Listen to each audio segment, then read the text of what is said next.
Back in January, I decided to start watching Bleach, and as of about a month ago, I have finished all 366 episodes currently released. Now, if you've been following along with this series, feel free to jump to where the review actually begins using either the chapters or the timestamp above. But if you're new here, basically, I've been making videos about Bleach periodically.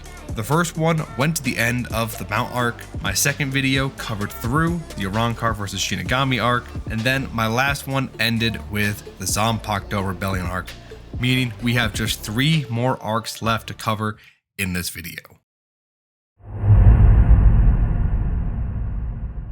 The fight between the Soul Reapers and the Arrancar are quickly approaching the end, and Jesus, do we have a lot to go over. From crazy fights to new powers to whatever in God's name this is. This arc is jam-packed full of stuff. So I'm going to split it up into 2 parts, the Arrancar section and the Aizen section.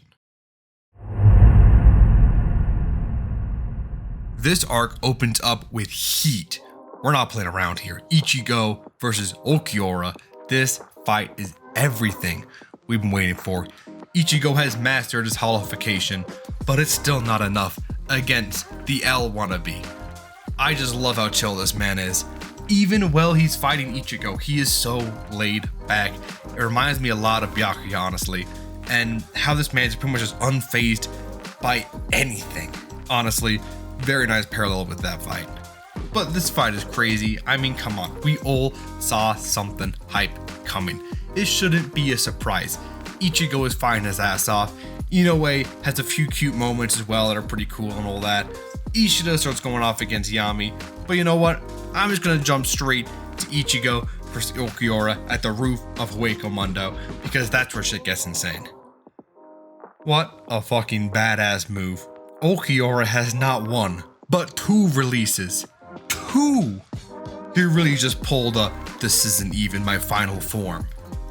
I honestly love how they handled this fight. Environmental destruction, great swordplay, and some absolute heater lines. Just some straight savage shit. Just ice cold everywhere. And the only thing that was missing is a rage period. Just kidding. If you've seen this anime, then you already know what is going on. Even before I started watching Bleach, I knew about this part. Ichigo fucking dies and then proceeds to go full hollow. We're talking Fasto Lorde. Bro, god damn. He came back to life because he heard Orihime's cries and realized that he forgot to tap that. No cap. But jokes aside, oh god damn, this form is powerful. The only issue is that Ichigo has no control while he's in it.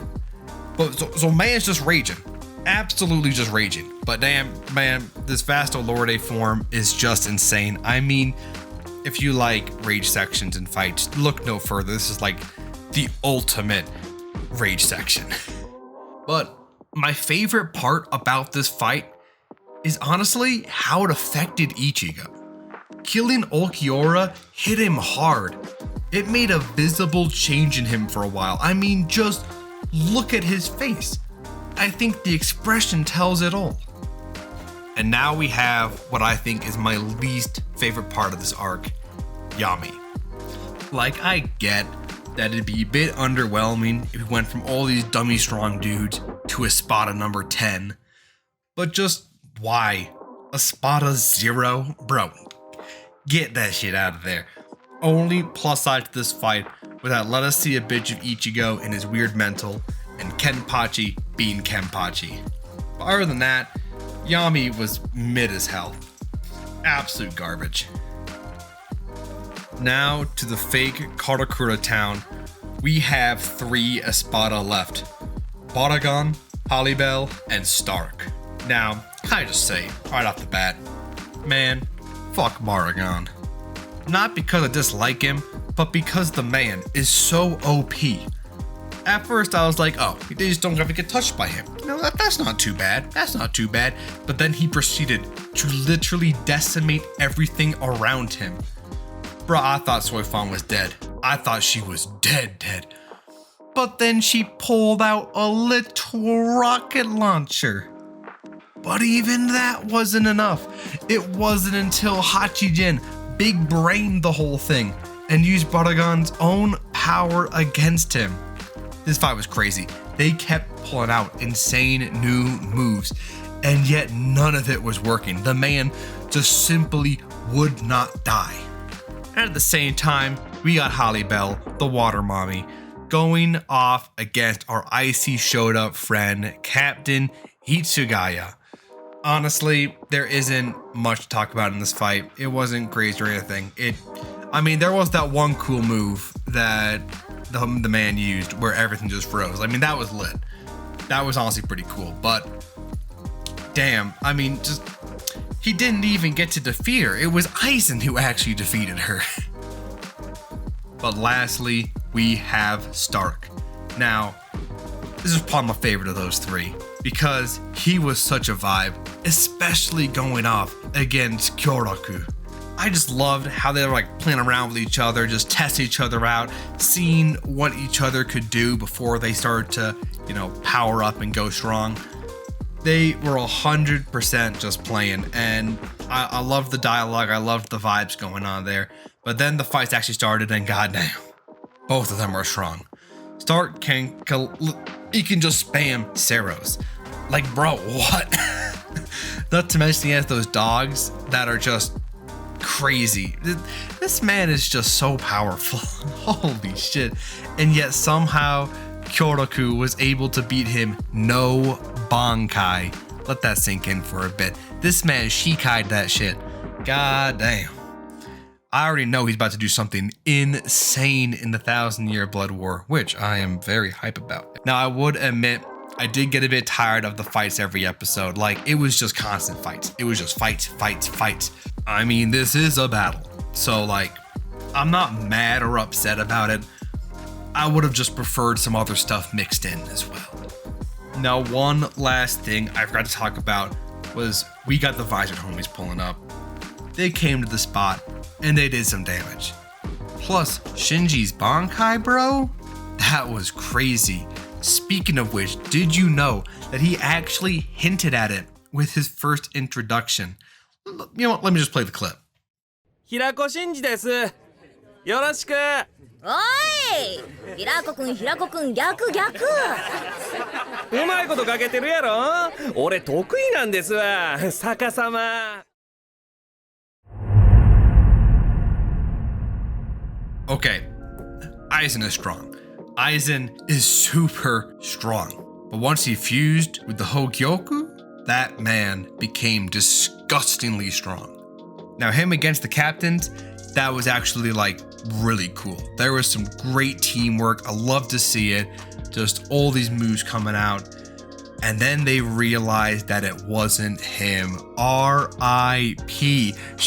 He really did her dirty a second time. God damn, she can't get a rest. She just came back for this fight after God knows how long.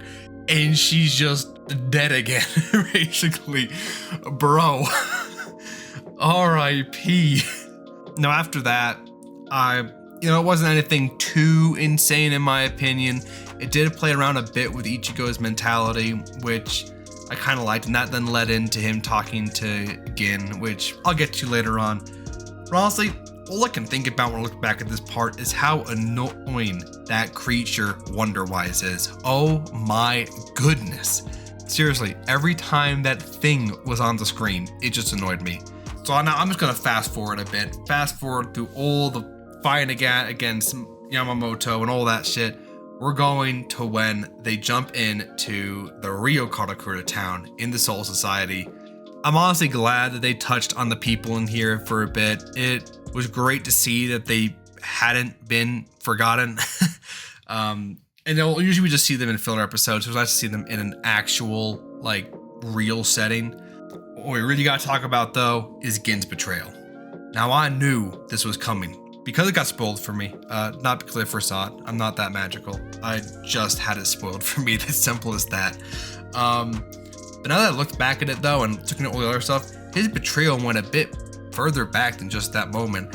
not only did he plant the thoughts in Ichigo's head that would help him get to the right point where he could actually then beat Aizen, he even made them appear off target within the Soul Society. When they came out of the Precipice World, they weren't in the spot they were supposed to be, giving Ichigo that extra time he needed. But back to the cool stuff though, we got Ichigo training in the Precipice World inside of his head. And now, what I liked a lot about this was that we got to see a Bankai plus Hollow form with one horn. We got a little teaser at that, which I thought was pretty dope. And I also love how what Zangetsu wanted was to protect Ichigo. I think that was really cool. I liked that, honestly. I would say though, the power-up was a bit overkill. I mean, I get like they needed someone really powerful so they could take on Aizen, but like, wow, that was powerful. Homie trained for what, like a month IRL? I mean, like in time, like a month maybe. Came out like like 1,000 times stronger or something like that. It was a bit of a jump. But you know what though? I do like how he got it. I like how he got the power going into his head and having to not fight Zangetsu, but accept his sword. I thought that was pretty cool. But now it is time for the fight to get crazy because Ichigo is powered up and he's pulled up to the spot. Man, he's looking cold as hell here. And then the fight with Aizen just went crazy. But personally, I liked some of the other fights more throughout the series, but the build up to this one, along with that realization at the end, which I'll touch on some more, that is where this fight shined. One thing this fight did was just show off how powerful all these people can get. Like, it showed off a bunch of stuff that we'd never seen beforehand. But what I really want to talk about is Ichigo's final Getsuga Tensho. One thing that I didn't realize when I first watched this was how this was a very different form than his usual forms. Typically, his orange hair is a reappearing feature. Even in his Vasto Lorde form, he still had the orange hair, but in this one, it was black, just like Zangetsu. Alongside that, I also found Ichigo's final remarks interesting regarding Aizen and the Hogyoku, not actually rejecting him, but instead manifesting his desire to be defeated. I thought it was really interesting that Aizen wanted to lose because he was so powerful that it made him lonely.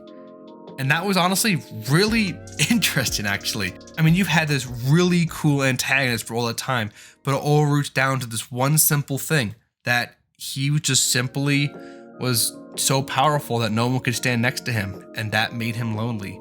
And so he wanted to lose. He wanted to just be like everyone else. And that's very interesting, very human, very cool. And I think that that was the main part of this fight. Not showing off cool moves or to have Ichigo work super hard to overcome a difficult foe, but instead to build up Aizen's character and introduce more about him. I feel like this is typically seen as the final fight because, well, it was the end of Bleach when it was started airing, but there is still about 30% of the manga to be adapted, which we're getting now, so it definitely is not a final fight. But then again, you know what? Maybe it is. All I'm going to say is that I'm going to hold off commenting any more about this until the series is done. Now this video is super long, and I also made this video just on this video like 2 weeks ago, so I'm going to spend a little bit less time here and instead just focus on what I couldn't talk about in that other video because I wanted that one to be spoiler free, but this one I can do all the spoilers I want to, so I'm going to focus on that here. Wow, this was a great filler arc. This was honestly fantastic. I mean, a great fight. It had that one depressing scene that took me by surprise. That was like really cool. I mean, man, this is how you do a filler. In fact, that one episode, the depressing one, that's something I want to talk a little bit more about, where Nozomi is taken by Kagerosa and Ichigo just defeated. He just looks so defeated right there. The atmosphere of that episode was just peak. I mean, it was absolute peak. I think it was kind of foreshadowing what was to come in the Fullbringer arc as well, where he's just kind of sad. I loved this one episode, to be honest. This stood out to me in this filler arc. Enough so that I talk about it. If anyone ever talks to me about this filler arc, this is the episode I always think of instantly. Not fights, not characters, this episode. And then the final fight as well. The final fight was pretty gas. I mean, just look at this animation. It is gorgeous. This one scene right here with all this, bro, oh my goodness. I was not expecting that type of animation from this. I mean, this got me so hyped. I've already seen what some things in the 1,000 Year Blood were going to look like. And all I can say is that, wow, damn, we're in for a treat. I mean, this was dope enough, but like, we're getting, god damn, bro, they're busting some budget on that shit. But yeah, no, great fight. Plus, when Kon took over Nemu's body, that was honestly hilarious, bro. I was dead at that scene. I was dead. That was so funny, in my opinion. You know, in conclusion, this filler arc was top tier. Like, seriously, watch it. It is genuinely good. Wow, this is going to take a while to edit as well. But we are now at the Fullbringer Arc, the final arc in Bleach. Well, at the time I'm recording, because I'm recording this before the 1,000 Year Blood War comes out. Actually, 5 days before it comes out. Almost 4, because it's 11:59 at night right now. So we're pretty much there at 4 days now. But that's besides the point, though. Fullbringer Arc. It has been 17 months since Ichigo has lost his powers. Ishida, Orihime, and Chad are all that remain to take on the local Hollows. Well, along with, you know, the assigned person there. But that's besides the point. It is quite obvious that Ichigo isn't happy. He's no longer able to help them. He feels left out. And he's just sad. He's just the depressing shell of who he used to be. Now, meanwhile, Execution reaches out to Ichigo, offering him a deal. They'll help him get his powers back if he agrees to afterwards take their Fullbringer abilities. Obviously, he's a bit hesitant because, you know, this is kind of sketchy. People are just saying, hey, we'll help you get your powers back if you take ours away. Something don't sound right there. And, you know, they're definitely a pretty shady group. Especially this cutie right here. Damn, girl, major stalker energy. Do not mind, though. But anyways, though, he does cave in, and thus the Fullbringer training begins. Now, when I first heard this, I was like, there ain't no way this is how they get Ichigo's powers back. They just have him train as a Fullbringer and then just like steal all these people's powers, and now he gets even more powerful. Like, what the hell is this? I was kind of like, ain't no way this is really it. But we'll get to it. Let's just say that. We'll get to it. Now, I'm glad that the powers of Chad and Orihime got explained, you know, just a little bit more. You know, with the addition of these new powers, it made their power seem less out there. But they couldn't have explained it in, I don't know, like the last 300 episodes. Just saying. Like, at least a mention or a name drop would have been sufficient. Personally, I don't mind it that much, but like, it would have made their appearance just a little bit less jarring. Now, this arc receives a lot of hate from Bleach fans, and you know what? I can kind of see why. It's a whole different vibe from the rest of the series. There aren't fights every episode. It's a bit more depressing. It's a bit more slice of lifey and drama-esque. So I can see why many shonen fans would be put off by this. But personally, I really like those aspects about this arc. In fact, I'd go as far to say that those aspects of it were what made this arc stand out from the others.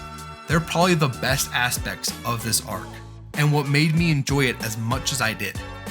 One thing that I've always loved about Bleach was how it had those kind of more mature undertones, and I loved how they capitalized on that in this arc. Ichigo was depressed, and the pace was slowed down to match it. In the last arc, we got a little glimpse of that when Ichigo failed to beat Kagerosa. So I love that they brought that same atmosphere over here, and that the animation team did a great job of expressing that in animation. And not only that, this arc was brutal. Like, during training, Ichigo just got blinded. No hesitation, Kugo sliced them shits. And the emotional fuckery that Ichigo had to endure, no wonder he broke down. Hell, I would too. I mean, dude worked so hard to get some powers just for it all to be stripped away. Or will every single one of his friends and families have been stolen by Tsukishima's Fullbringer ability. Also, I think now is a good time to say this, but Fuck Kugo. This punk ass bitch. Two-faced ass snake. Bruh, Mans was a mentor and a teacher to Ichigo. He was a real one. And then he turned around and fucked him over. But at least Ichigo got his revenge. Rukia and the squad rolled up and got Ichigo his powers back. And look at this dude. Damn, does he look lit now? He came with the drip. And damn, he can pack a punch now. Bro, when he cut the fucking mansion in half, I swear I was jumping up and down on my bed. That was hype as hell. I was screaming at my TV.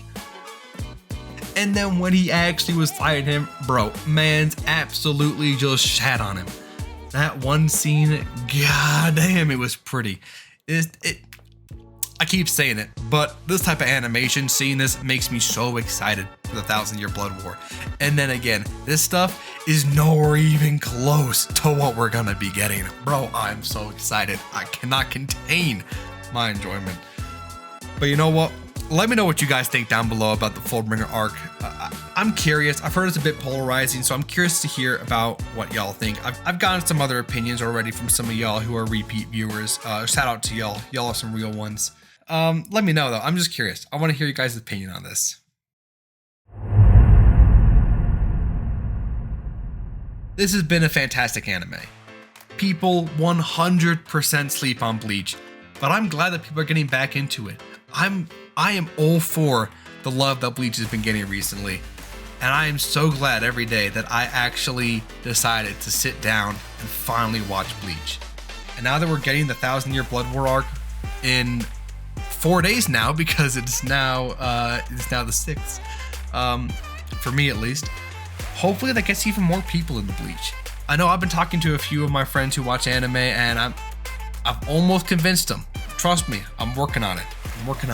Almost got them.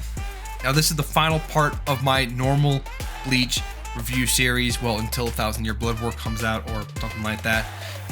But I do have more Bleach content coming. Not only do I have a cumulative filler video coming where I go over just everything in the fillers along with how you guys has rated them and all that stuff. I've got various tier lists coming out, and I'm also eventually planning on going through some more of these arcs and maybe fights a bit deeper, doing like a 1-by-1 deep dive into them.